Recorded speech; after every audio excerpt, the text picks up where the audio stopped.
lot happening in Florida in terms of Lex Luthor's attempt, Governor Rick Scott, attempt to purge voters from the voting rolls. Remember, it is always in the interest of Republicans to have less people vote. And as you know, or may not know, you may be confused by this. There are two main programmatic plans that the Republicans have to suppress the vote in Florida. And by suppress the vote, I'm talking about literally disenfranchise people. One is the effort to throw literally tens of thousands of legitimate voters off the rolls in Florida. And I had mentioned this briefly, I believe, during the course of the week. Ari Berman teases it out a little bit more. Back in 2000, 12,000 eligible voters, legitimate eligible voters, which he notes was 22 times larger than Bush's triumph over Al Gore. Bush won Florida by 537 votes. Or, more accurately, the Supreme Court decided that Bush won Florida by 537 votes. Back then, 12,000 voters were wrongly identified as convicted felons and purged from the voting rolls. This is according to the Brennan Center for Justice. Of course, there was a vast disparity in how many African Americans who vote much more for Democrats were thrown off. That's just simply the way they do it. Rick Scott, after the 2010 election, tried to get the then Secretary of State, Ken Browning, to compile a massive list of new people to throw off the rolls. Browning resigned in February. Nobody's quite clear why he did, but he thought, at the very least, we know that he said, we were not confident enough about the information for this secretary, speaking of himself, to hang his hat on. In other words, I don't want to really screw myself in Republican politics, but I wasn't going to engage in this type of skullduggery. He was succeeded by Ken Detzner, former beer industry lobbyist, who came up with a list of 182,000 supposed non-citizens, along with about 50,000 apparently dead voters. Now, you know the problem with having all those dead voters registered is that they're going to come back from the dead and vote. Or there'll be a massive concerted program to find, I guess, illegals or members of ACORN or whatever it is, to pose as those dead voters, but of course do this incredibly difficult operation completely under the radar.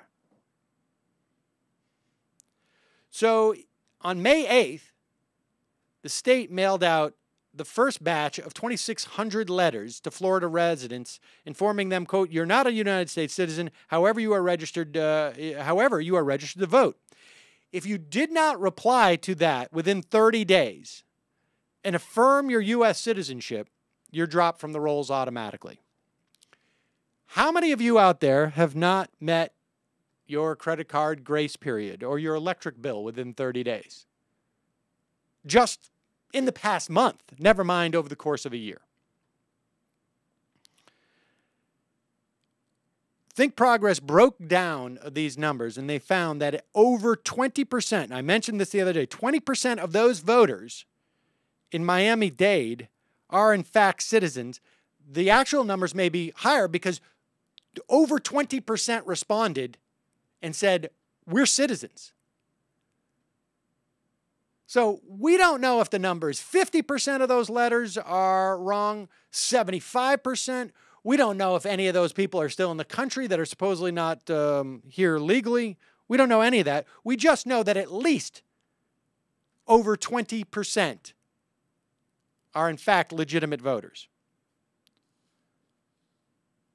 You have Ian Sancho, the supervisor of elections in Leon County, which says the state supervisors of elections are very, very disturbed.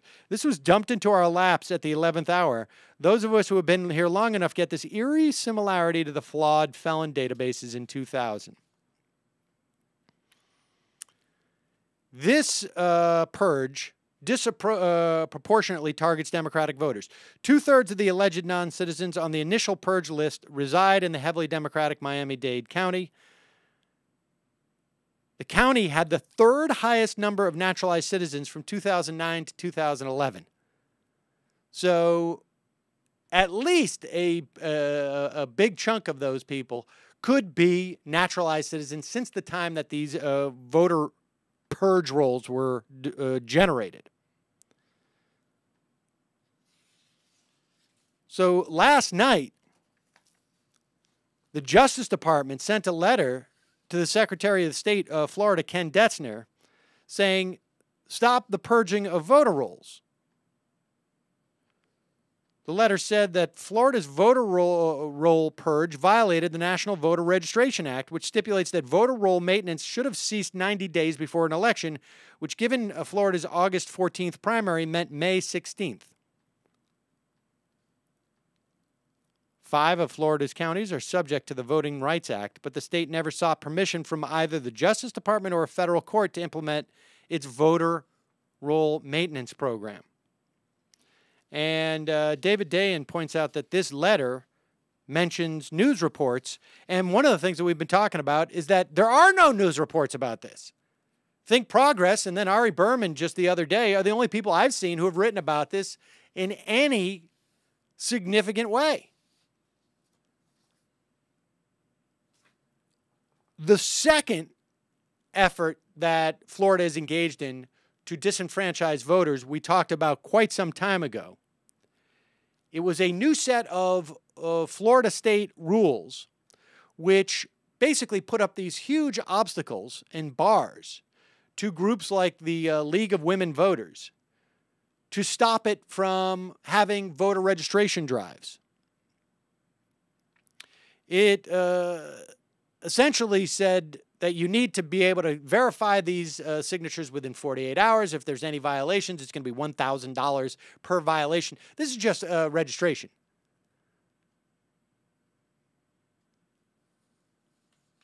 I want to remind you, there has the number of cases of someone voting when they were not legal to do so is in the ones nationally. So out of the 120 some odd million people who voted, I think, in the last presidential election, there was probably 6 documented cases of people attempting to vote under fake registration. I mean, if you put Mickey Mouse down and I'm registering to vote, you're going to have a tough time voting unless you're actually Mickey Mouse. So, fortunately, the League of Women Voters sued the state of Florida, and yesterday, coincidentally, a federal judge blocked enforcement of these key provisions of the restrictive voting law in Florida today.